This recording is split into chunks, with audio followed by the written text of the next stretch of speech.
شعبي العزيز، إذا كان عدد من المواطنين لا يهتمون كثيرا بالانتخابات ولا يشاركون فيها، فلأن بعض المنتخبين لا يقومون بواجبهم على الوجه المطلوب، بل إن من بينهم من لا يعرف حتى منتخبه.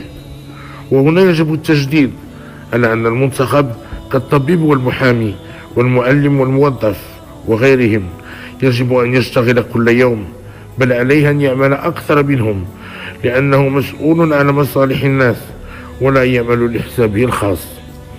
غير أن هناك بعض المنتخبين يظنون أن دورهم يقتصر على الترشح فقط وليس من أجل العمل، وعندما يفوزون في الانتخابات يختفون ل5 أو 6 سنوات ولا يظهرون إلا مع الانتخابات الموالية.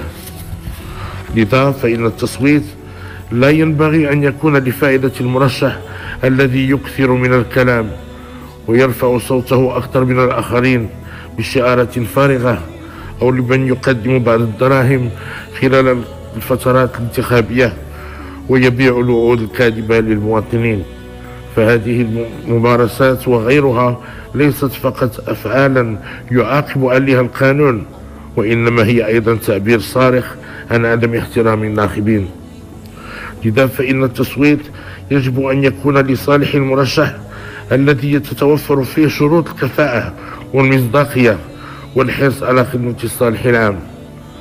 وهنا أقول للأحزاب والمرشحين إن الهدف من الانتخابات لا ينبغي أن يكون هو الحصول على مناصب، وإنما يجب أن يكون من أجل خدمة المواطن فقط.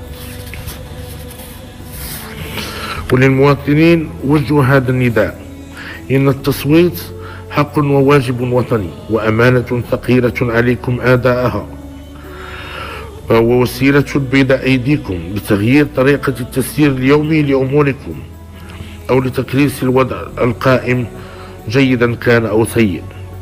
وعليكم أن تعرفوا أن انتخاب رئيس الجهة وأعضاء مجلسها بالاقتراع المباشر يعطيكم سلطة القرار في اختيار من يمثلكم، فعليكم أن تحكموا ضمائركم وأن تحسنوا الاختيار، لأنه لن يكون من حقكم غدا أن تشتكوا من سوء التدبير ومن ضعف الخدمات التي تقدم لكم.